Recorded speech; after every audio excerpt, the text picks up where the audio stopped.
Teria sido Canudos o primeiro ancapistão? Este é o Visão Libertária, sua fonte de informações descentralizadas e distribuídas. O Arraial de Canudos é bastante conhecido da história brasileira, sendo ensinado nas aulas de história desde muito tempo. Mas será que os professores de história entendem a essência do que foi Canudos? Para contextualizarmos melhor, o Brasil em 1889 passou por um golpe militar capitaneado pelo Marechal Deodoro da Fonseca, que resultou na queda da monarquia e na instauração da República Presidencialista.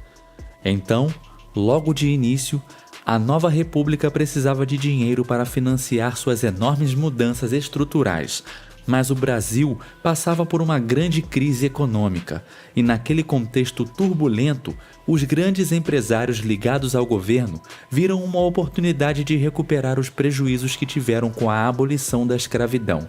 Além da crise econômica, o Nordeste passava por outro período de crise hídrica.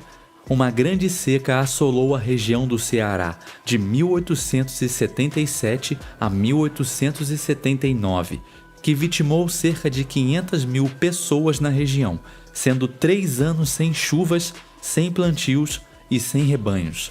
Como resultado dessa conjunção de fatores, as pessoas que conseguiram fugiram para outros estados para não morrerem na região.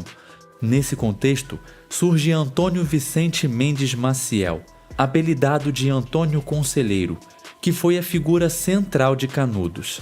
Natural de Quixeramobim, nascido em 1830, foi comerciante, professor e advogado.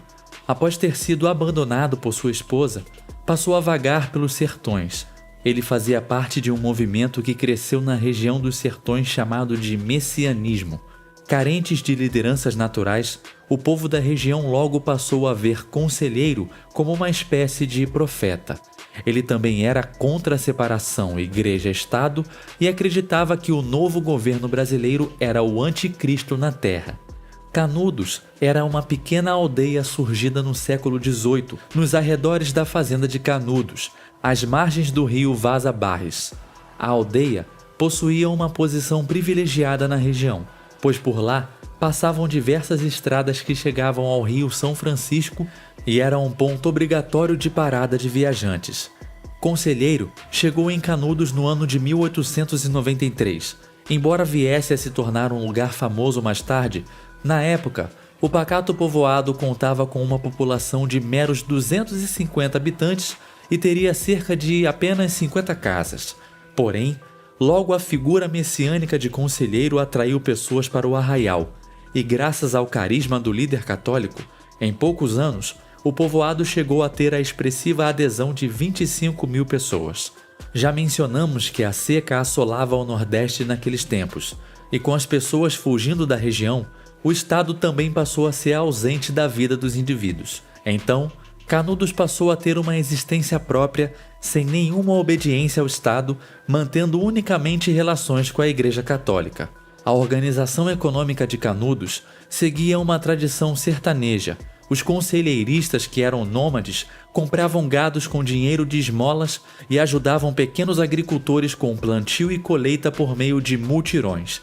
E essa prática foi fundamental para a reprodução da comunidade. No arraial, as terras foram doadas pela família Garcia Dávila, e muito embora a propriedade da terra não fosse das pessoas, elas tinham direito da propriedade do que produziam, e havia um estoque do excedente produzido que era distribuído para as pessoas que não conseguiam viver dignamente.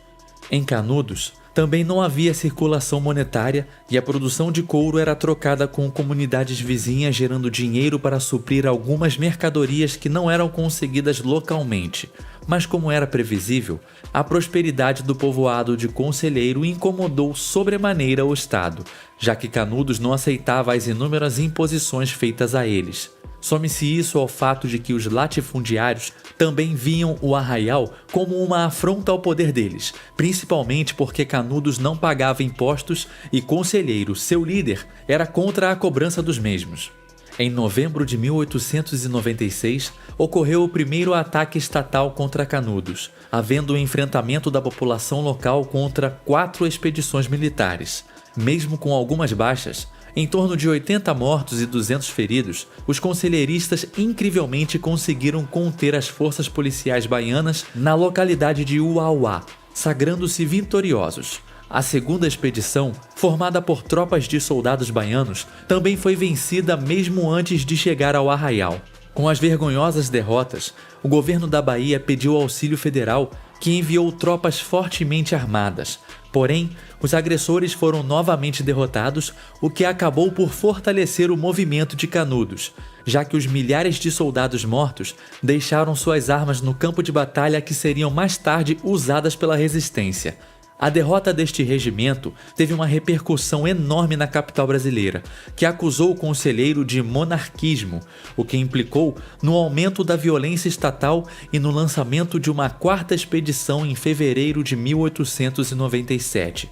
Esta expedição contou com 7.000 homens e 18 canhões, que foram utilizados para destruir o arraial, e que ainda contaria mais tarde com um reforço de mais 3.000 homens para garantir o sucesso da empreitada.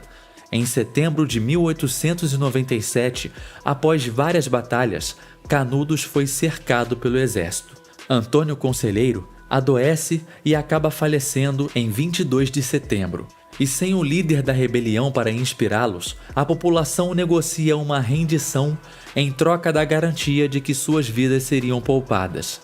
Apesar da promessa, todos os presos foram degolados, incluindo homens, mulheres e crianças. Com isso, a Guerra de Canudos tornou-se um dos maiores crimes do Estado contra indivíduos no Brasil. Como efeito dessa inditosa guerra, foram mobilizados 12.000 soldados de 17 estados diferentes, estimando-se que morreram por volta de 25.000 pessoas. No fim, infelizmente, Canudos foi queimada até o chão. Apesar dos pesares, fica a lição de que, muito embora Canudos não fosse a sociedade de leis privadas que desejamos, ela foi um exemplo de como as pessoas podem se organizar sem a presença do Estado.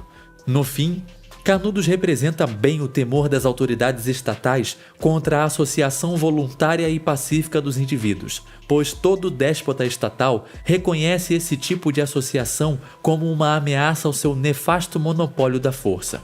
O episódio também guarda uma importante lição sobre a violência defensiva e o uso de armas, mostrando que uma tropa formada por simples homens livres é o suficiente para tirar o sono das mais bem treinadas milícias estatais. Que Antônio Conselheiro continue sempre a inspirar os homens de bem que anseiam por quebrar o jugo da opressão estatal. Obrigado por sua audiência. Esse artigo foi sugerido e escrito por Marcelo Perucci de Assis e revisado por Rodolfo Andrello. Se você gostou desse vídeo, clique no ícone de curtir abaixo e compartilhe o vídeo em sua rede social. Se deseja ser notificado de outros vídeos, clique em se inscrever e depois no ícone de campainha. Um abraço e até a próxima.